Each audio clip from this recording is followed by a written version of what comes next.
What's up, y'all? It's Truth Tiger, and the topic of today's video is they hate our love.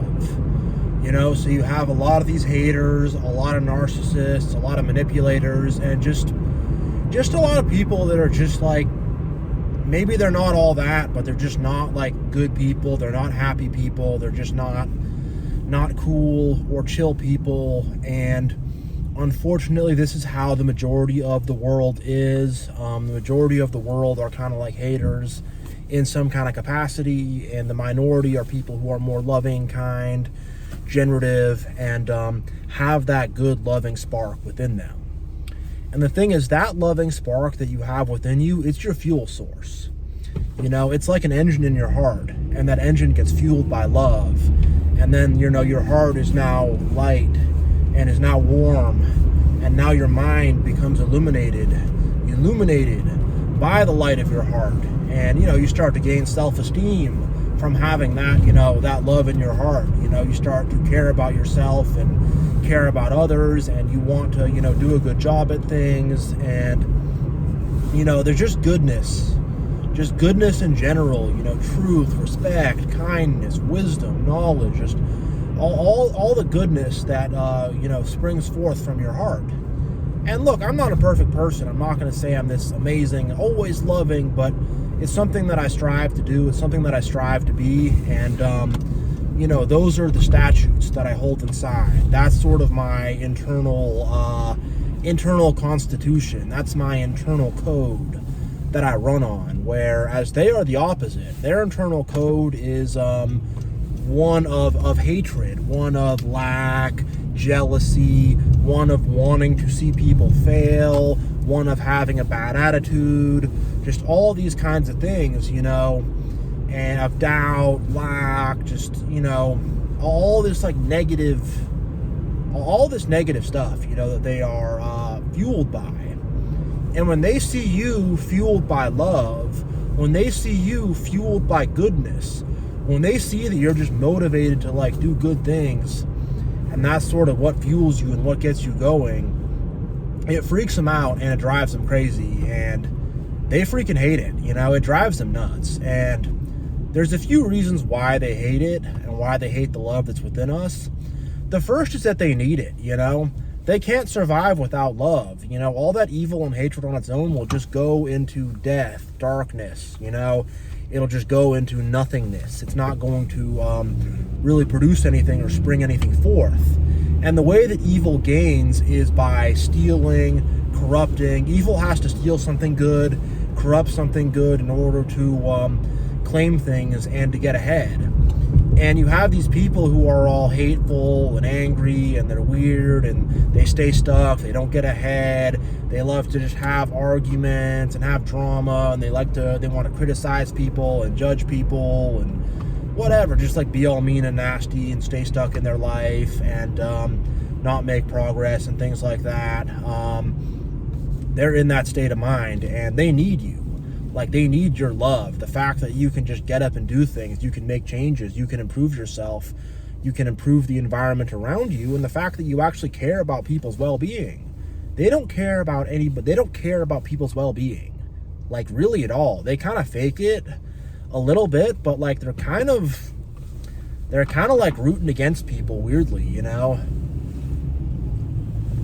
And you being that person who tries to look out for people, who tries to talk to people, be nice to people, comfort people, console people, whatever, help people out, give them a ride somewhere, give them a ride to the airport, whatever the stuff is that you're doing, lending them money, whatever. They need that stuff that they're getting from you. Otherwise, they're not going to get by in life. And not just that, but your innovation, your ideas, your leadership. And for me especially, my leadership, that drives haters nuts. The fact that I have leadership and that I'm able to assert myself and, have self-confidence and stuff like that, which is a good thing. You have to stand up for yourself. If you can't stand up for yourself, how are you going to stand up for other people, So these are good things. You have to have the confidence to get things done. And the fact that you have, for me especially, the fact that I have these attributes, it just drives them crazy. And they know they need it because they're indecisive, they're whatever, they're like a wet freaking they're like a wet rag or something. They have no decisiveness, and they can't really get things done or figure things out. You know, their mind is so in the matrix, and it's so like not free. You know, I mean, kind of a side point, I'm going to drift off a bit here, but in goodness and in love there is freedom, and in hatred there is bondage. It's like, in hatred it's like you're chained down, you know, and they're chained down by the way they think and by the way they feel, you know. And whatever, there's external chains that can come too, but you know, I'm not going to get too off topic here. But in love you have freedom, and in love it's like you have a free mind. You can think for yourself and figure out solutions and, like, you know, think clearly about things, and they're not able to do that. They're not able to solve problems, and particularly in the workplace, it's like I've encountered a lot of jealousy just because of the fact that I have like good ideas and stuff, and you know, and it's like a lot of these people, they want to try to sabotage my good ideas. They want to try to stop it. They want to try to have like all these weird criticisms out of nowhere and all these things where it won't work, or I'll implement my idea and they'll like really try to like do it the old way. And even though the old way is like inefficient and isn't the right way to do things because it's something I thought of, they'll try to do it the old way, and they'll try to like poke holes in any of the things I do. But then they need my stuff. And, oh, how do I do that again, Truth Tiger? What did he do again? Did he write it down? Well, you know, and now they're like, and in those moments, they feel very ashamed. You know, I've seen it at work and stuff with some haters and stuff. Unfortunately, that's kind of how the workplace is. There's haters there a lot and stuff. Just give me a second on this right turn. Oh, I got a light, so I don't need to worry. But yeah, where they are trying to like, you know, stop me from innovating things, stop me from improving things and changing things in ways that are beneficial to them and everybody, you know, not just me, but things that are like going to benefit everybody, you know. And they're all tripping out and stuff. But then once they need it, and once they realize that like my decisive stuff stopped us from falling in a big hole and kept us moving forward and kept things good, and could have kept us from, you know, getting laid off and stuff like that. Once they kind of realize that, they're like, oh my gosh, I need him. And they're so like, I could see they're so ashamed of themselves. They come to me, their heads down, they can't look me in the eye. How do I do that? How do I do that thing again? How do I do that thing again? And then I'm like, oh, you do it like this and that. And, oh, thank you. And they have to like give you the fake thank you, and you can tell they're so like humiliated by just having to ask me for help. And it's just ridiculous because it's like, I don't know what because it's their own pride and their own ego and their own agenda they have against me. And, you know, they're so like humiliated that they have to ask me for my help on something, and that they have to have me do something for them. And it just like makes them feel so broken and stuff. But it's just like, hey, like, you could just ask me for help and not bother me in the first place, and your job would be so much easier. Your life would be easier. You know, but they're coming to me, tail between their legs. I've seen people like spin their wheels on something for like 20 minutes, a half an hour, and just screw around. And then I've literally seen them, they're sighing loudly, they're pounding on their keyboard and stuff. And then they come over to me, they're like, oh, Truth Tiger, I need your help, you know. And it's like, yo, you know, y'all just be ridiculous. It's just so freaking, it's just dumb. That's really all it is. It's just like dumb, you know. And it's just like, if they weren't so hateful, and if they weren't just like so weird, like they can rock with it. It's not hard, you know. And I don't know, but just, you know, just like the fact that we have that like generative capacity, the fact that we can do things, we can figure things out, and the fact that we're able to like be nice people and good people, and it's not like we're trying to bully someone, it's not like we're trying to pick on someone, it's not like we're trying to like take advantage of someone or take advantage of this or that. We're trying to be honest and do the things we're supposed to do and do things the right way. And, you know, that whole thing, they're just, you know, the fact that a lot of people, it's my honesty that drives them crazy. Like, I've had narcissists and stuff accuse me of lying all the time because they're like freaked out about the fact that I'm just a straightforward, truthful person. And that comes out of love, you know? It does. But I've literally had, oh, you're lying. I can't think of examples, but I'll just say something just like normal, and I'll be, you're lying. You made that up. I'm like, no, I didn't. And like when narcissists do these things, gray rock. Don't get involved in it. Just be like, no, tell them the truth. And then just don't give them the fight, the argument. Don't give them that crap, you know? Let them hate. Let them carry that anger themselves. Don't have an argument. Don't do it with them. Don't give that to them, because that's what they want. They want to drag you down into an argument, and they want to drag you down into BS. They do. It's what they're trying to do. And really, they're trying to make us hateful the way they are. They're trying to, make us smaller, shrink us down, so we're, petty and hateful and, passive aggressive and stuff the way they are. Because that's what it is with them. They're petty. Like, they're so, they want to, nitpick every little thing. Like, I was doing a work thing, and there's a Google Doc that shared that, that we're writing on. It was something I wrote up, and then someone decided to give it some passive-aggressive reviews, and there's all these weird little passive-aggressive notes. Why are we doing it this way? And weird little semantic corrections they had to make, that didn't make any difference to, change the way I worded something or whatever, which I don't know why. And that they were doing it at, 7:30 at night, too, so they, whatever. They got a weird obsession. They're obsessed. And they're scared of us too, They're scared of us and obsessed with us at the same time, and they hate us, and the whole thing is very weird. But it's you know what I'm not doing at 7:30 at night? Just looking at work stuff, because I don't need to. And it's just whatever. Just that's just he was jealous because I was able to figure out how to do something, and whatever, put some new processes into motion. And he's jealous about it, and my stuff works, and he's trying to find some weird little way to poke a hole, but is not able to, and it's just freaking tripping, and it's honestly just hilarious. It's very funny, and I hope other people see it too, because it's not a great look for this individual. But that's whatever. That kind of thing is surprisingly, at least where I work, is kind of common. I've seen other people do it and stuff, and it's kind of just a bad way of communication, but a way that these negative people communicate or whatever.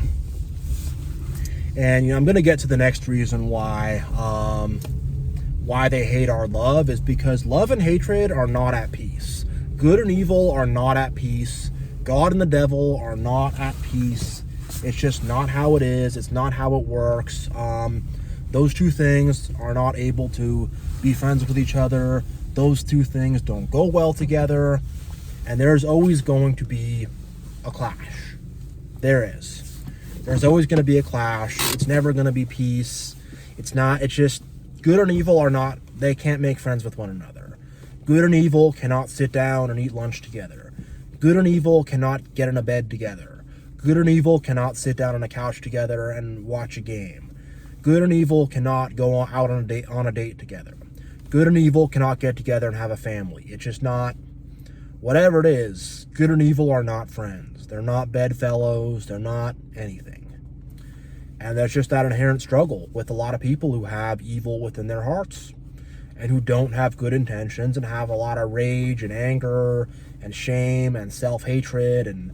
But I struggle with these things too. I'm not perfect. I just try to get over it, whereas they don't do anything about it. And there's just that inherent struggle. And when they see good, they're going to be that's my enemy. Goodness, love, God, that's my enemy. And that kind of rolls into reason number 3. I think it's because it's they hate goodness, or they hate God, or they hate the idea. I don't know. They hate love. They hate truth. They have this kind of hatred towards that in general. And when they see us, it's we embody that, and they hate us. They're oh, I have to destroy that. It threatens me. And that's the next reason, is they know that we can expose them. And they know that we see through their BS too. You know, they do. And that freaks them out too, because they know they could have exposure. They don't want their little scam, their little lies, their little schemes, the way they've been BSing things and have been messing around on things and haven't been doing the things they're supposed to be doing. It makes them feel, you know, makes them feel not good. And for a lot of people, they realize being around us just how behind they are. You know, behind in life, behind in their spiritual development, behind in their heart, behind in who they should be as a person. Most people have not even started the spiritual journey. They have not started the journey to, you know, the journey to embody goodness, the journey to find the truth. They have not even started or begun that journey. They have not even taken one step forward. And when they see us and they see we have, you know, taken hundreds and thousands of steps forward, we've made miles of progress, that pisses them off. And they also see that, like, the miles of progress we've made have been incredibly difficult and have taken incredible will and incredible courage and strength. And they realize that they're not able to do that. They're not strong enough. They are too weak to be able to, you know, walk the path of love and truth and walk the path of goodness. It's not something they're able to do. They're not able to emulate what we do. They can't emulate it. And they know, they realize just like how far they are behind. Man, you know, there's just no relationship. There's no peace. There's no anything between good and evil. And unfortunately, most people, like I said in the beginning of this video, they're carrying evil around with them. They're carrying evil in their heart. The thing is, they also hate that through love, like I said earlier, we have freedom. And we have the freedom to walk away from things. We have the freedom to walk away from them.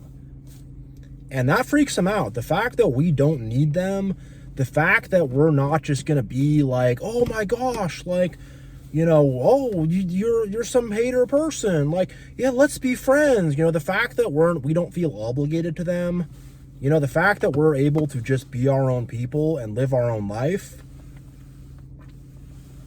drives them freaking nuts. And the fact that we also don't enable their BS. You know, they got some BS going on. We stay out of it. We don't jump in the middle of it. We don't play their games. We don't hold their games up. And once you stop playing their games and you start to stop their games in their tracks, they start to really fear you. And there's people that are too scared to be in the same room with me for too long because they know I see through them. And they know that I know, you know, and the fact that I know that they are on some BS, the fact that I know that they have all these games that they play, the fact that I know that they are putting on just a big performance, which is what it is. They're just putting on a big show. And underneath all that in their heart is who knows what, you know? And like, I know that these people are not happy with themselves. I know that these people are frauds and they don't like who they are. I know that these people also, they're just trying to get over. They're not really trying to like actually get things better. They're not really trying to like do good things or do good deeds, or they're not trying to really put any goodness or positivity out there. They have like fake love they show and they're fake nice and stuff. But when we see through their fake niceness and their little, you know, empty gestures and their dumb little stuff, when we see through that, it's like, it freaks them out. It freaks them out. And it also drives them crazy too. It drives them crazy when we also just like, when we don't play the games, you know? I'm saying that a lot here, but when we don't play the games, it drives them freaking nuts, you know? And also, like, love is something they can't control. You know, they want to control us. They want to nail us down. They want to keep us down.